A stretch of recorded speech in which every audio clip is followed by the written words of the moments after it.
Hi friends, welcome to GVK study circle. ఈ వీడియోలో August 16, 2026కి సంబంధించి వార్తలు నిలిచిన జాతీయ, అంతర్జాతీయ, రాష్ట్రీయ అంశాల గురించి, వార్తలు నిలిచిన వ్యక్తులు, అవార్డులు, పుస్తకాలు, మరి క్రీడా సంబంధిత సమాచారం ఒక్కొక్క అంశాన్ని వివరంగా తెలుసుకుందాం. అంతకంటే ముందుగా నిన్నటి డైలీ కరెంట్ అఫైర్స్ వీడియోలో అడిగిన ప్రశ్నకి వివరణతో కూడిన సమాధానాన్ని చూద్దాము. సో క్వశ్చన్ వచ్చేసి, ఇటీవల వార్తలు నిలిచిన ఒక ప్రతిష్టాత్మక గుర్తింపు పైన అడగడం జరిగింది. పరీక్షా వీర్ పైన ఆల్రెడీ మన డైలీ కరెంట్ అఫైర్స్ వీడియోలో డిస్కస్ చేసిన టాపిక్నే ప్రశ్నగా ఇచ్చాను. ప్రశ్నని మరొకసారి చూడండి. ఇటీవల వరల్డ్ హెరిటేజ్ ఇరిగేషన్ స్ట్రక్చర్ గుర్తుంచుకోండి. వరల్డ్ హెరిటేజ్ ఇరిగేషన్ స్ట్రక్చర్ ఈ గుర్తింపు పొందిన పరీక్షా వీర్ ఏ రాష్ట్రంలో ఉంది? ఈ గుర్తింపును ఏ సంస్థ మంజూరు చేసింది? ఇక్కడ అబ్జర్వ్ చేస్తే వరల్డ్ హెరిటేజ్ ఇరిగేషన్ స్ట్రక్చర్ గుర్తింపు పొందింది పరీక్షా వీర్. ఇది ఏ రాష్ట్రంలో ఉంది అంటే ఉత్తరప్రదేశ్ రాష్ట్రంలో ఉంది. ఉత్తరప్రదేశ్ గుర్తుపెట్టుకోండి. ఈ స్ట్రక్చర్ లేదా ఈ నిర్మాణం, ఇరిగేషన్కి సంబంధించిన ఈ నిర్మాణము బెత్వా నది పైన ఉంది. మరి ఈ గుర్తింపును, ఈ ప్రతిష్టాత్మక గుర్తింపును ఏ సంస్థ మంజూరు చేస్తుంది అంటే international commission on irrigation and drainage.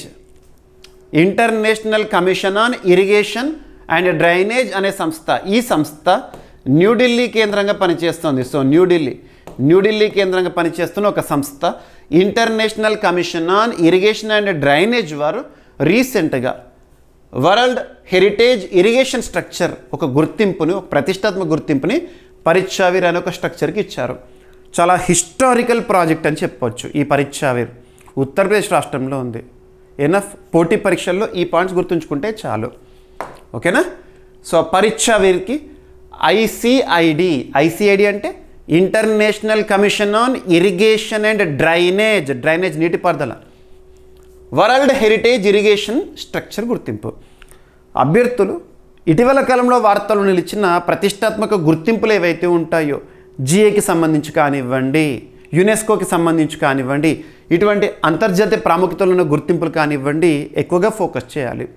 వాటిపైన క్వశ్చన్స్ వస్తాయి. So international commission on irrigation and drainage సంస్థ గుర్తుంచుకోండి. న్యూఢిల్లీ కేంద్రంగా పనిచేస్తుంది ఈ సంస్థ, అంతర్జాతీయ సంస్థ.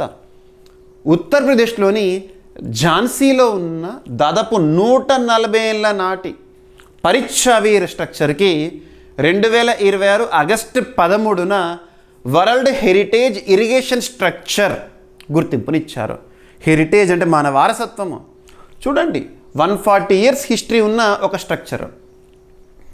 బెత్వా నదిపై ఉన్న పరీక్షా వీర్ బెత్వా కెనాల్ సిస్టంతో అనుసంధానమై ఉంది. బెత్వా కెనాల్ సిస్టంతో అనుసంధానమై ఉన్న లింక్ ఉన్న పరీక్షా వీర్కి గుర్తింపు. ఈ వ్యవస్థ ఉత్తరప్రదేశ్, మధ్యప్రదేశ్లోని ప్రాంతాలకు సాగునీరు అందిస్తుంది. ఈ కెనాల్ సిస్టమ్, ఈ స్ట్రక్చర్ని 1855లో కెప్టెన్ స్ట్రాచీ గారు తొలిసారిగా ప్రతిపాదించారు. 1881లో సుమారు 40 లక్షల రూపాయల వ్యయంతో నిర్మాణం ప్రారంభించి 1886లో అందుబాటులోకి తీసుకువచ్చారు పరీక్షా వీర్ని. ఇక యూపీ విషయానికి వస్తే 2022 సంవత్సరంలో సుక్వా దుక్వాన్ వీర్ అనే స్ట్రక్చర్కి ఈ గుర్తింపు లభించింది. ఆ తర్వాత ఇప్పుడు ఝాన్సీ ప్రాంతంలో ఉన్న పరీక్షా వీర్కి ఈ ఐసిఐడి గుర్తింపు పొందడం అనేది రెండవదిగా చెప్పవచ్చు. ఓకేనా? Right. World heritage irrigation structure గుర్తింపించే సంస్థ ప్రధాన లక్ష్యం ఏంటంటే విశిష్టమైన ఇంజనీరింగ్, నిర్వహణ, చారిత్రక నేపథ్యము, సాంస్కృతిక వారసత్వం కలిగిన పురాతన సాగునీటి నిర్మాణాలను గుర్తించడం అని చెప్పవచ్చు అంతర్జాతీయ స్థాయిలో. సంస్థ విషయానికి వస్తే international commission on irrigation and drainage. ఈ సంస్థ 1950 స్థాపన, న్యూఢిల్లీ కేంద్రంగా పనిచేస్తుంది. ప్రత్యేకత ఏంటి? ఈ సంస్థ ఎందుకోసం ఉద్దేశించబడింది అంటే irrigation, drainage, agricultural, water management, flood management విషయంలో గుర్తింపు పొందిన సంస్థ. ఓకేనా? సరిపోతుంది. ఇక ఉత్తరప్రదేశ్ రాష్ట్రం విషయానికి వస్తే భారతదేశంలో పాపులేషన్ వైజ్గా తీసుకుంటే, జనాభా పరంగా తీసుకుంటే అతిపెద్ద రాష్ట్రం. జనాభా పరంగా, పాపులేషన్ వైజ్గా. అదే విస్తీర్ణ పరంగా తీసుకుంటే రాజస్థాన్. ఇక పక్కన పెడితే ఉత్తరప్రదేశ్ రాష్ట్రంలో బీజేపీ అధికారంలో ఉంది. ముఖ్యమంత్రిగా యోగి ఆదిత్యనాథ్ గారు విధులు నిర్వర్తిస్తున్నారు. అక్కడ గవర్నర్గా ఆనందీబెన్ పటేల్ గారు ఉన్నారు. ఉత్తరప్రదేశ్ రాష్ట్రం యొక్క మరొక ప్రత్యేకత ఏంటంటే భారతదేశంలో అత్యధిక ఎమ్మెల్యేలు ఉన్న రాష్ట్రము. 403 మంది ఎమ్మెల్యేలు. నెంబర్ ఆఫ్ ఎమ్మెల్యేస్ గుర్తుంచుకోండి, ఓకేనా, అత్యధికము సరిపోతుంది.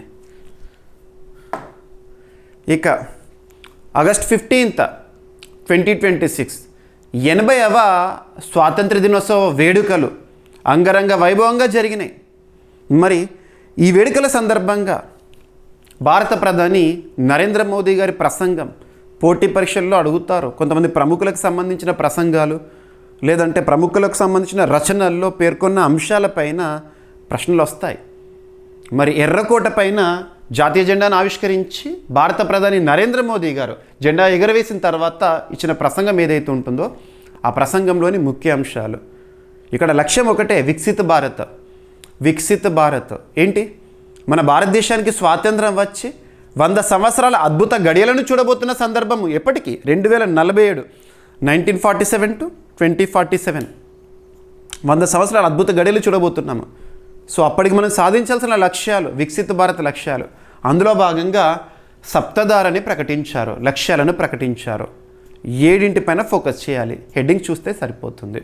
అండ్ ఈసారి 80వ స్వాతంత్ర దినోత్సవ వేడుకల యొక్క ప్రత్యేకత ఏంటి? వందే మాతరంకి ప్రత్యేక ప్రాధాన్యత. భారతదేశ చరిత్రలో స్వాతంత్ర దినోత్సవ చరిత్రలోనే మొట్టమొదటిసారి వందే మాతరం గీతాలాపన. ఓకేనా, చూద్దాం. ఇక్కడ 2026 ఆగస్టు 15న 80వ స్వాతంత్ర దినోత్సవం సందర్భంగా ఎర్రకోట నుంచి ప్రసంగించిన భారత ప్రధాని నరేంద్ర మోదీ గారు మన భారతదేశాన్ని ప్రపంచ అగ్రశ్రేణి దేశాల సరసన నిలిపి వికసిత భారత లక్ష్యాన్ని సాధించేందుకు 7 సూత్రాలని చెప్పవచ్చు. సప్తధార పేరుతో 7 వ్యూహాత్మక మార్గదర్శకాలను లేదా మార్గాలను వివరించారు. ఓకేనా? సో అందులో ఒక్కొక్కటి గుర్తుంచుకోండి, సైడ్ హెడ్డింగ్ చూడండి సరిపోతుంది. తయారీ పారిశ్రామిక స్థాయి. తయారీ రంగాన్ని ప్రోత్సహించాలి.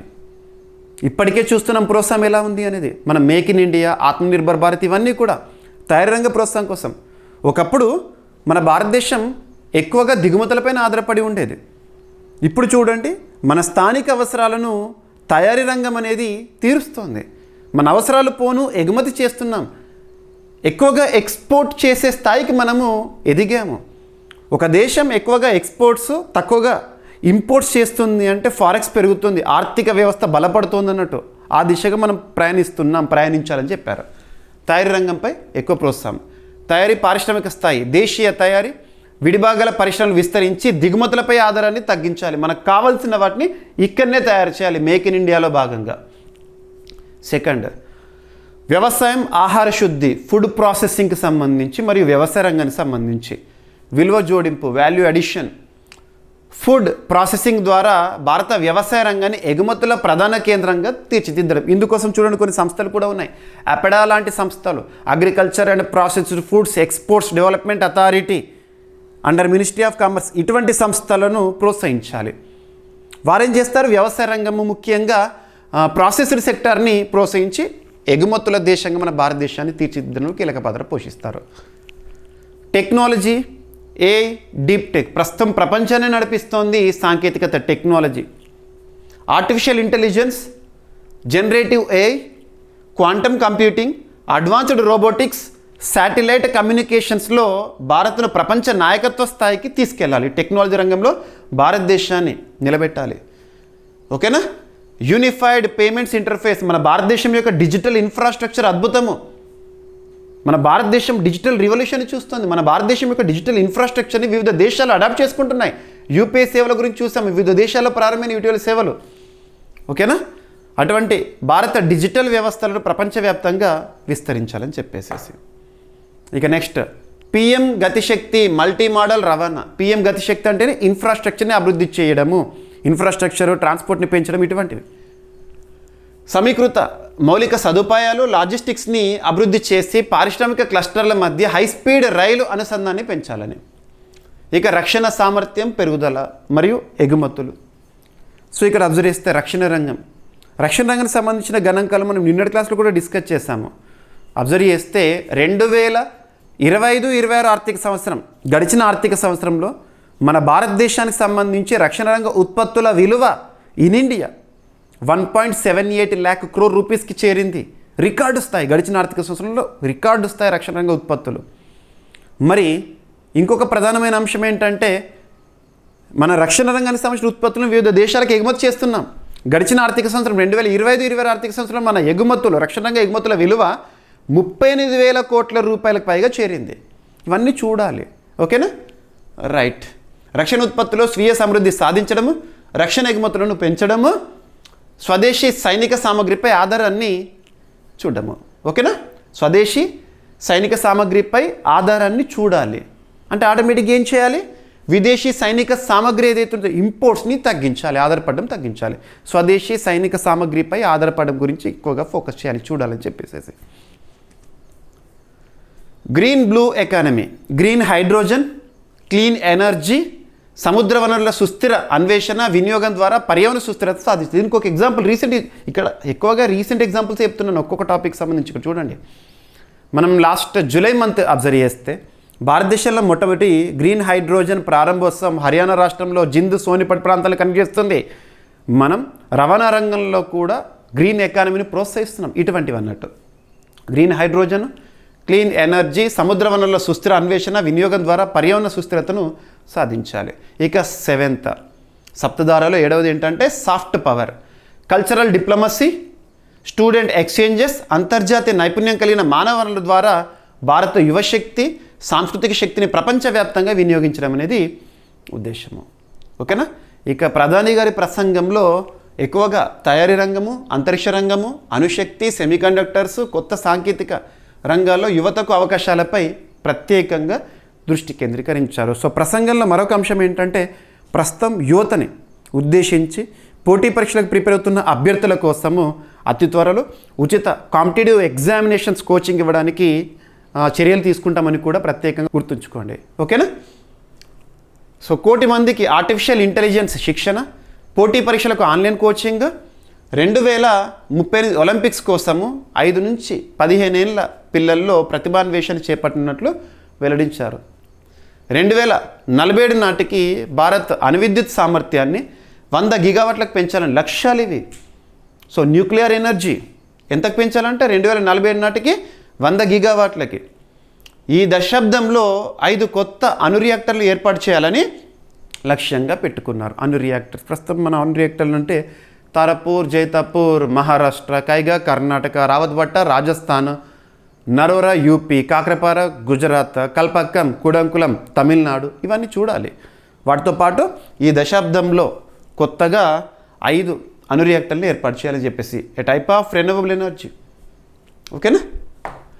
రైట్. ఎర్రకోట స్వాతంత్ర వేడుకల్లో తొలిసారిగా వందే మాతరం 6 చరణాలను ఆలపించారు. ఎన్ని చరణాలు అంటారు? 6 చరణాలు.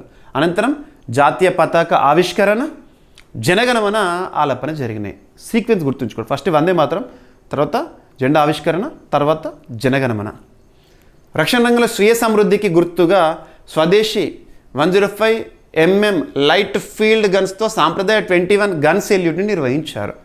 సుమారు 2500 మంది త్రివిధ దళాల క్యాడెట్స్, మై భారత్ వాలంటీర్లు వందే మాతరం ఆకృతిలో ఏర్పడ్డారు.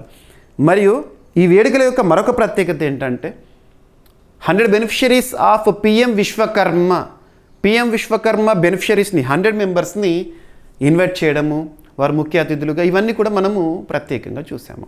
ఓకేనా?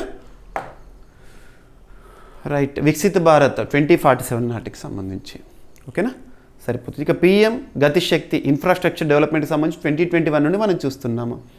ఓకేనా? మౌలిక సదుపాయాలు, లాజిస్టిక్స్ ప్రాజెక్టుల సమీకృత ప్రణాళిక సమన్వయ అమలు కోసము. ఎనఫ్. ఇక ఇంకొకటి ఏంటంటే కంటిన్యూషన్ అనుకోండి. భారత ప్రధాని తన ప్రసంగంలో ప్రస్తావించిన ఒక ఫోర్స్కి సంబంధించి, అంటే ఒక దళానికి సంబంధించి అని చెప్పవచ్చు. ఆధునిక సివిల్ డిఫెన్స్ వాలంటీర్ ఫోర్స్ ఏర్పాటును ప్రకటించారు భారత ప్రధాని నరేంద్ర మోదీ గారు. ఏమంటున్నాను? Civil defence volunteer force. ఇక్కడ అబ్జర్వ్ చేస్తే ఏదైనా అనుకోని సందర్భంలోనే కదా విపత్తులు కనిపించేవి. ఏమైనా విపత్తులు సంభవించినాయి అనుకోండి, ఆ పరిస్థితుల్లో ప్రత్యేకంగా సేవలు అందించడానికి, అప్రమత్తత చర్యలు చేయడానికి కానివ్వండి, ఇటువంటి ఫోర్స్ ఉపయుక్తంగా ఉంటుందని చెప్పేసి ఈ ఫోర్స్ గురించి కూడా ప్రత్యేకంగా ప్రస్తావించారు. చూడండి, 2026 ఆగస్ట్ 15న భారత్ 80వ స్వాతంత్ర దినోత్సవం సందర్భంగా ఎర్రకోట నుంచి ప్రసంగించిన ప్రధానమంత్రి నరేంద్ర మోదీ గారు భారీ ఆధునిక సివిల్ డిఫెన్స్ వాలంటీర్ ఫోర్స్ని ఏర్పాటు చేయనున్నట్లు ప్రకటించారు. ఆధునిక భద్రతా ముప్పులు, విపత్తులు, ఇతర అత్యవసర పరిస్థితుల్లో పౌరుల రక్షణ, అత్యవసర పరిస్థితులను ఎదుర్కొనే సంసిద్ధతను బలోపేతం చేయడమే ఈ వాలంటీర్ ఫోర్స్ యొక్క లక్ష్యము. గుర్తుంచుకోండి, లక్ష్యం ఏంటి, పేరేంటి ప్రకటించారు. ఓకేనా, రైట్. ఈ వాలంటీర్స్కి అడ్వాన్స్డ్ ట్రైనింగ్తో పాటు అధునాతన ఎమర్జెన్సీ రెస్పాన్స్ సిస్టమ్స్, ప్రోటోకాల్స్పై అవగాహన కల్పిస్తారంట. ఓకేనా.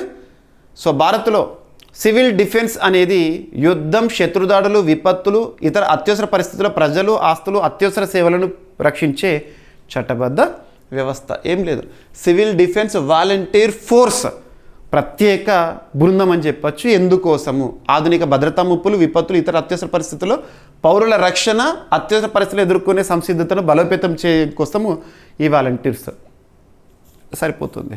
ఓకేనా, రైట్. ఇక భారతదేశంలో సివిల్ డిఫెన్స్ విషయానికి వస్తే కొన్ని ఇంపార్టెంట్ పాయింట్స్. ప్రధాన చట్టం సివిల్ డిఫెన్స్ యాక్ట్ ఏ ఇయర్ అంటారు? 1968. ఏదైనా ఒక చట్టం గురించి చూస్తున్నప్పుడు ఆ చట్టానికి సంబంధించి కంప్లీట్ చూడండి.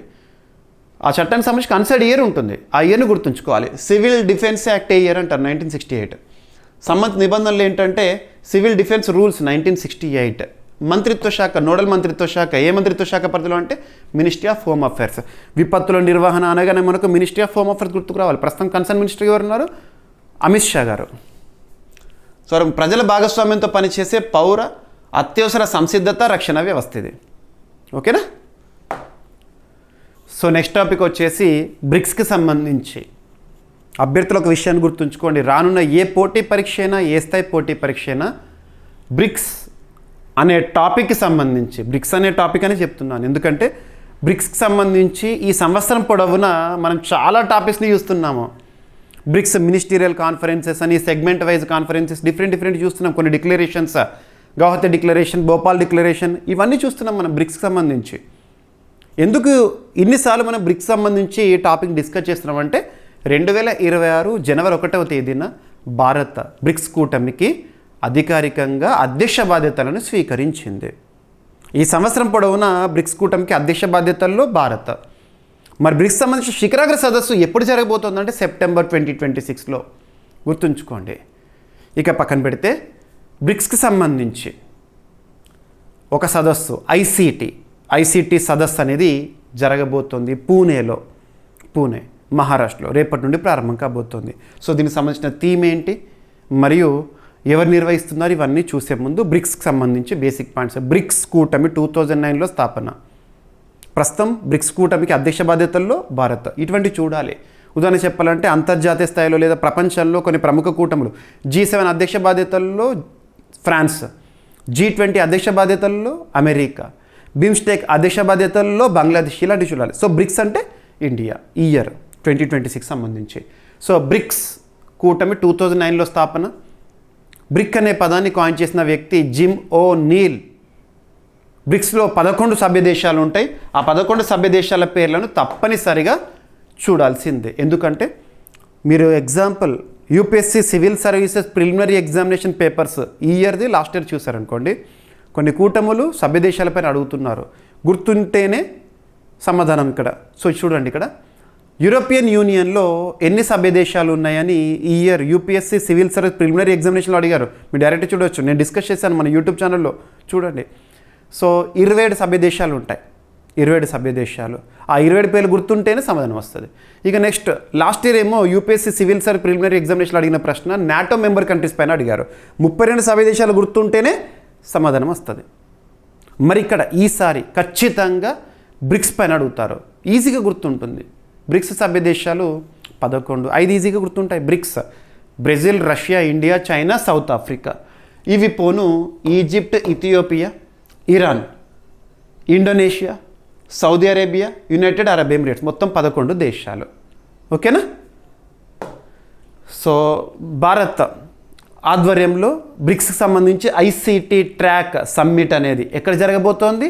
పూణే. 17th అంటే రేపటి రోజున ప్రారంభం కాబోతోంది, 21st ఆగస్ట్ రోజున ముగియబోతోంది. ఓకేనా? Digital connectivity, ICT infrastructure, cyber security, digital inclusion, emerging technologies, capacity building అనేవి ప్రధాన రంగాలు. ఇందులో చర్చాంశాలు. ఓకేనా? మరి ఎవరు నిర్వహిస్తారు? భారత్ ఆధ్వర్యంలో, భారత్ అధ్యక్షతన డిపార్ట్మెంట్ ఆఫ్ టెలికమ్యూనికేషన్స్ ఈ BRICS information and communication technologies ట్రాక్ని నిర్వహించబోతోంది. Under which ministry? Information and communication అనగానే మనకు గుర్తుకు రావాల్సింది డిపార్ట్మెంట్ ఆఫ్ టెలికమ్యూనికేషన్స్ అన్న లేదా కమ్యూనికేషన్స్ మంత్రిత్వ శాఖ. ఇక్కడ అబ్జర్వ్ చేస్తే జ్యోతిరాదిత్య సింధియా గారు ప్రస్తుతం కన్సర్న్ మినిస్టర్గా ఉన్నారు. ఓకేనా? Information and communication technology track లేదా సమ్మిట్ సరిపోతుంది. ఓకేనా? ఈ కార్యక్రమం 7th BRICS ICT working group మీటింగ్తో ప్రారంభం కానుంది. బ్రిక్స్ దేశాల మధ్య digital connectivity, emerging technology, cyber security, సమగ్ర డిజిటల్ ట్రాన్స్ఫర్మేషన్లో సహకారాన్ని బలోపేతం చేయడమే ఈ కార్యక్రమం యొక్క, ఈ సదస్సు యొక్క లక్ష్యము. రైట్?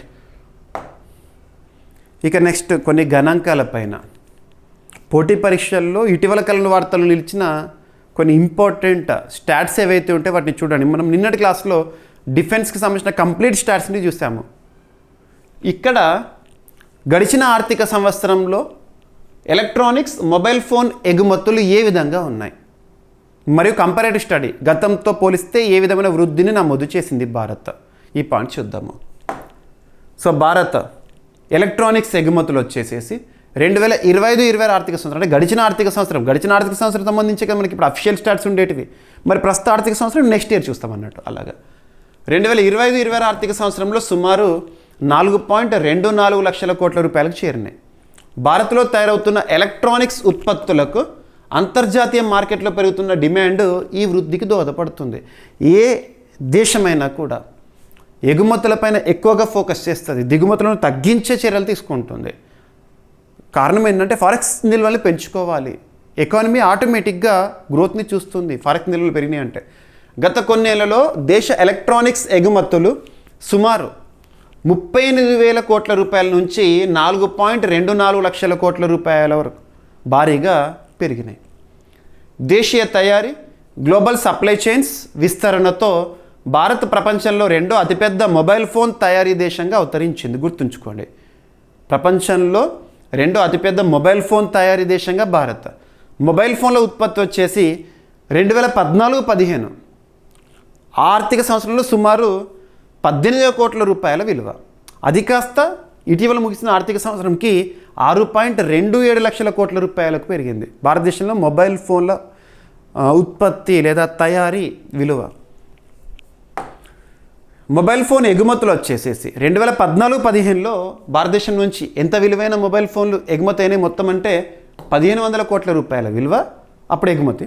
అది కాస్త గడిచిన ఆర్థిక సంవత్సరం రీసెంట్గా 2025-26కి 2.59 lakh crore రూపీస్కి చేరింది ఎగుమతులు. ఇవి తయారీ ఏంటి లేదా ఉత్పత్తి ఏంటి, ఎగుమతి ఏంటి? ఎలక్ట్రానిక్స్ రంగం ద్వారా సుమారు 12 లక్షల మందికి ఉపాధి లభిస్తుండగా వారిలో దాదాపు 30% మహిళలే ఉన్నారంట. Production linked incentive scheme, electronics components manufacturing scheme, India semiconductor machine వంటి కేంద్ర ప్రభుత్వ కార్యక్రమాలు దేశ ఎలక్ట్రానిక్స్ తయారీ విస్తరణకు తోడ్పడుతున్నాయి. ఓకేనా? రైట్. ఇక భారత్లో డిజిటల్ కనెక్టివిటీలో వృద్ధి ఎలా ఉంది? భారత్లో ఇంటర్నెట్ సబ్స్క్రైబర్స్ సంఖ్య 2014లో సుమారు 25.15 కోట్ల నుంచి 2026 మార్చి నాటికి 109.2 కోట్లకు పెరిగింది. వైర్లెస్ డేటా సగటు ధర 1 జీబీకి సుమారు 308 రూపాయల నుంచి 7.51 రూపాయలకు తగ్గడంతో డిజిటల్ సేవలు మరింత అందుబాటులోకి వచ్చినాయి. ప్రస్తుతం మన భారతదేశంలో డిజిటల్ ఇన్ఫ్రాస్ట్రక్చర్ అద్భుతం, డిజిటల్ రివల్యూషన్ చూస్తున్నాం. కారణం digital India initiative by Indian government. ఓకేనా? రైట్, సరిపోతుంది. సో ఇండియా సెమీకండక్టర్ మిషన్ ఎప్పుడు ప్రారంభం అంటే 2021లో ప్రారంభం. అండర్ విచ్ మినిస్ట్రీ అంటారు? Ministry of electronics and information technology. ప్రస్తుతం కన్సర్న్ మినిస్టర్గా అశ్విని కుమార్ వైష్ణవ్ గారు ఉన్నారు. ఇక రీసెంట్గా కాగ్ రిపోర్ట్ అనేది చర్చనీయాంశమైంది. CAG report. CAG controller and auditor general. దేశంలోనే అత్యున్నత చట్టమైన రాజ్యాంగంలో ఐదవ భాగం అనగానే మీకు ఒక సూపర్లేటివ్ వర్డ్ గుర్తొస్తుంది. The largest part in Indian constitution. ఎందుకు లార్జెస్ట్ అంటున్నాను? ఆర్టికల్ 52 నుండి 151 వరకు 5th పార్ట్లోనే చూస్తాం మనము. Almost 100 articles. అందులో కాగ్ అనే అంశం గురించి కూడా చూస్తాము. ఆర్టికల్ 148 నుంచి 151 వరకు కాగ్ గురించి. మరి కాగ్గా ప్రస్తుతం ఎవరి విధులు నిర్వర్తిస్తున్నారో సంజయ్ మూర్తి గారు. గుర్తుంచుకోండి, సంజయ్ మూర్తి గారు. మరి రీసెంట్గా కాగ్ రిపోర్ట్ అనేది న్యూస్లో ఉంది. కారణం ఏంటంటే పార్లమెంట్ సమావేశాల్లో ఒక నివేదిక సమర్పణ. భారతదేశంలో రైల్వే స్టేషన్స్ ఉంటాయి కదా, రైల్వే స్టేషన్లలో తాగునీటిలో ఈకోలీ బ్యాక్టీరియా ఉందంట. సో ఈకోలీ బ్యాక్టీరియా అడగవచ్చు, గుర్తుంచు. ఎస్ట్రేషియా కోలీ అంటాం కదా మనం. సో రైల్వే స్టేషన్లలో తాగునీటి నాణ్యత, పారిశుద్ధ్యం, ప్రయాణికుల సదుపాయాల్లో తీవ్ర లోపాలు ఉన్నట్లు controller and auditor general of India August 12, 2026 రోజున పార్లమెంట్ సమర్పించిన నివేదికలో వెల్లడైంది. 6 రైల్వే జోన్ల నుంచి 59 స్టేషన్లలో నిబంధనల ప్రకారం తాగునీటి పరీక్షలు నిర్వహించడం లేదని కాగ్ గుర్తించింది. ఓకేనా?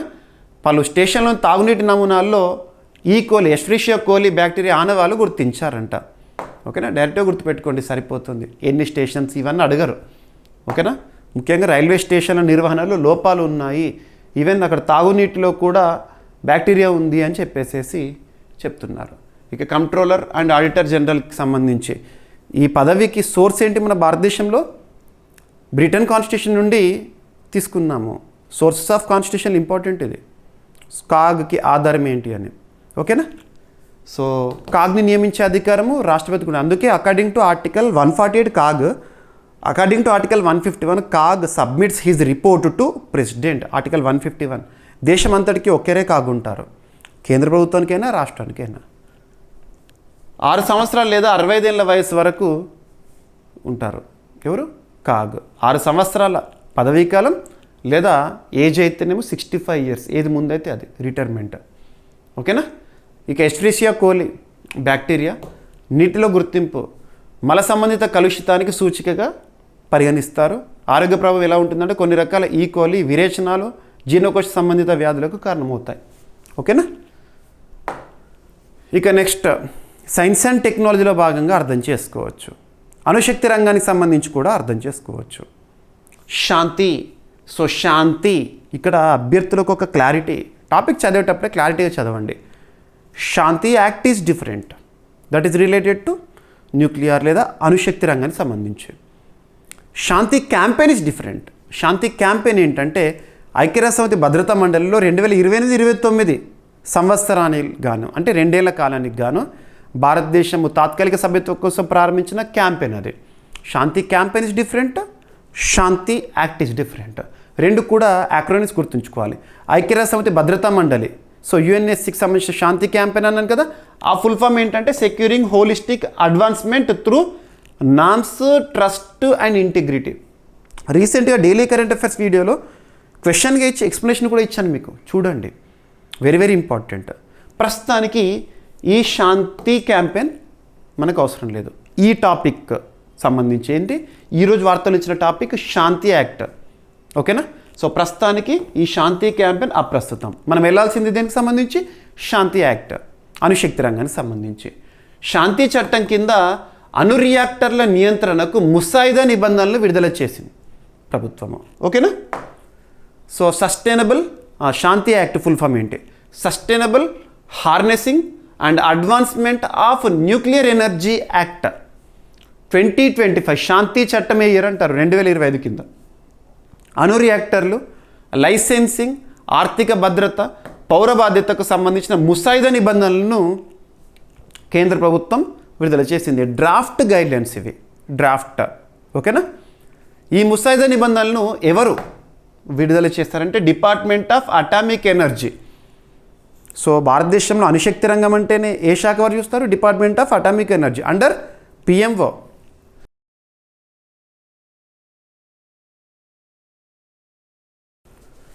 ఇక ఒక ఫేమస్ పర్సన్, హిస్టోరియన్ మరణించారు. సో పోటీ పరీక్షలు అడగచ్చు, తన పేరు గుర్తుంచుకోండి, ఏ రంగంలో గుర్తింపు పొందారు. చాలా హిస్టరీ పుస్తకాలను రాశారు. పోటీ పరీక్షల అభ్యర్థులు కూడా పుస్తకాలను చదివే ఉంటారు. ఒక ఫేమస్ పర్సన్ అనారోగ్య వృద్ధాప్య సమస్యల కారణంగా ఢిల్లీలో మరణించారు. సో ప్రముఖ చరిత్రకారుడు హిస్టోరియన్ పేరేంటంటే సుమిత్ సర్కార్, పేరు గుర్తుంచుకోండి. ఇటీవల మరణించిన సుమిత్ సర్కార్ ఏ రంగంలో గుర్తింపు పొందారు? హిస్టోరియన్, చరిత్రకారుడు. ఓకేనా? సో ఇక్కడ అబ్జర్వ్ చేస్తే 87 సంవత్సరాల వయసులో మరణించారు. తను రాసిన కొన్ని పుస్తకాలను కూడా గుర్తుపెట్టుకోండి. అబ్జర్వ్ చేస్తే modern India 1885, 1947 book, writing social history book, the స్వదేశీ మూమెంట్ ఇన్ బెంగాల్ 1903, 1908. గుర్తుంచుకోండి, ఇవి పుస్తకాలు కొన్నే, చాలా రాశారు ఇలాంటివి. చరిత్రకు సంబంధించి కానివ్వండి, మన భారతదేశం సంబంధించి కానివ్వండి. జాతీయవాదం, వలస సమాజం, సామాజిక చరిత్ర, ప్రజా ఉద్యమాలు ఆయన ప్రధాన పరిశోధన రంగాలు. ఓకేనా? తను గతంలో వెస్ట్ బెంగాల్ రాష్ట్రం నుంచి రవీంద్ర పురస్కార గ్రహీత కూడా, కానీ ఆ పురస్కారాన్ని తిరిగి ఇచ్చారు. ఓకేనా? సో ఇక్కడ చూడండి, ప్రముఖ చరిత్రకారుడు ప్రొఫెసర్ సుమిత్ సర్కార్ గారు కన్నుమూశారు. ఆధునిక భారత చరిత్ర, వలసవాదం, జాతీయవాదం, ప్రజా సామాజిక ఉద్యమాలపై భారత్లోని ప్రముఖ చరిత్రకారుల్లో ఒకరిగా ఆయన సుస్థిర స్థానాన్ని పొందారు.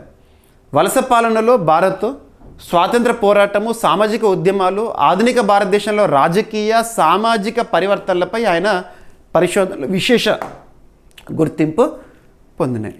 ఓకేనా? రైట్. ఆయన ప్రముఖ రచనలో రైటింగ్ సోషల్ హిస్టరీ ఒకటి, సామాజిక సాంస్కృతిక చరిత్ర అధ్యయనానికి సంబంధించిన వివిధ విధానాలను ఇందులో విశ్లేషించారు.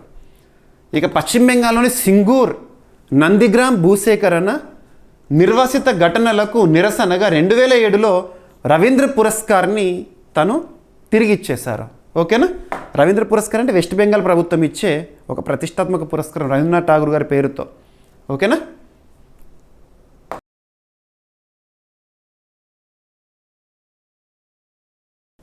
ఇక ఈరోజు ప్రశ్న ఆల్రెడీ మన డైలీ కరెంట్ అఫైర్స్ వీడియోలో డిస్కస్ చేసిన టాపిక్నే ప్రశ్నగా ఇచ్చాను. 2026 ఆగస్టు 8న భారత ప్రధాని నరేంద్ర మోదీ గారు పరం ప్రజ్ఞ సూపర్ కంప్యూటింగ్ ఫెసిలిటీని ఎక్కడ ప్రారంభించారు? దేశంలో మొట్టమొదటి సూపర్ కంప్యూటర్ ఏంటి పేరు? దాన్ని అభివృద్ధి చేసిన సంస్థ పేరేంటి? సులభమైన ప్రశ్న. ఇక ఈరోజు టాపిక్స్ని క్విక్ రివిజన్ చేస్తే, నిన్నటి డైలీ కరెంట్ అఫైర్స్ వీడియోలో అడిగిన ప్రశ్నకి కంప్లీట్ ఎక్స్ప్లెనేషన్ ఇచ్చాను. ఫస్ట్ టాపిక్ వచ్చేసేసి ఉజ్వల్ వికాస్ భారత్ కోసం సప్తధార భారత ప్రధాని గారి ప్రకటన. ఆధునిక సివిల్ డిఫెన్స్ వాలంటీర్ ఫోర్స్ ఏర్పాటును ప్రకటించారు భారత ప్రధాని నరేంద్ర మోదీ గారు. ఉద్దేశం ఏంటి? ఇక పూణేలో బ్రిక్స్ ఐసిటీ ట్రాక్ 2026 నిర్వహించనుంది భారత్ రేపటి నుంచి. ఎలక్ట్రానిక్స్ మొబైల్ ఫోన్ ఎగుమతుల్లో భారత్ భారీ వృద్ధిని నమోదు చేసింది. గణాంకాలు గుర్తుపెట్టుకోండి. ఇక రైల్వే స్టేషన్ల తాగునీటిలో ఇస్ట్రిషియా కోలి బ్యాక్టీరియా ఆనవాలు ఉన్నాయని కాగ్ రిపోర్ట్ బహిర్గతం చేసింది. శాంతి చట్టం కింద అణు రియాక్టర్ల నియంత్రణకు ముసాయిదా నిబంధనలు విడుదల. ఇక్కడ శాంతి గురించి చెప్పినప్పుడు మీకు రెండు చెప్పాను, శాంతి క్యాంపెయిన్, శాంతి యాక్ట్. సో ప్రత్యేకత చూడండి. ఓకే, శాంతి చట్టం కింద అణు రియాక్టర్ల నియంత్రణ కోసం డ్రాఫ్ట్ రూల్స్ని లేదా గైడ్లైన్స్ని కేంద్ర ప్రభుత్వం విడుదల చేసింది. అవేంటి? శ్రీహరికోటలో గగన్యాత్రి నివాస్ క్రూ ఐసోలేషన్ ఫెసిలిటీ ఏర్పాటుకు ఇస్రో ప్రణాళిక చేస్తోంది తిరుపతి జిల్లాలో. ఇక ప్రముఖ చరిత్రకారుడు సుమిత్ సర్కార్ గారు కన్నుమూశారు. క్యాన్సర్ కట్టడికి ఆంధ్రప్రదేశ్ రాష్ట్రంలో బయో ఫౌండరీ టాస్క్ ఫోర్స్ ఏర్పాటు. పట్టణాభివృద్ధికి 5,940 కోట్ల రూపాయల అర్బన్ ఛాలెంజ్ ఫండ్ ప్రాజెక్టులను ప్రతిపాదించింది ఏపీ. ఈరోజు ప్రశ్న 2026 ఆగస్టు 8న భారత ప్రధాని నరేంద్ర మోదీ గారు పరం ప్రజ్ఞ సూపర్ కంప్యూటింగ్ ఫెసిలిటీని ఎక్కడ ప్రారంభించారు? దేశంలో మొట్టమొదటి సూపర్ కంప్యూటర్ ఏది? ఏ సంస్థ అభివృద్ధి చేసింది? అభ్యర్థులు ప్రతిరోజు మన డైలీ కరెంట్ అఫైర్స్ వీడియో చూడండి, మీకు ప్రతిరోజు అందిస్తున్నాను. కంప్లీట్ వీడియో మీకు జీవీకే స్టడీ సర్కిల్ యాప్లో ఉంటుంది. జీవీకే స్టడీ సర్కిల్ యాప్ ఇప్పుడే ఇన్స్టాల్ చేసుకోండి. అందులో CA 360 కోర్సులో CA 360 2026 కోర్సులో కంప్లీట్ వీడియో ప్రతిరోజు ఉంటుంది.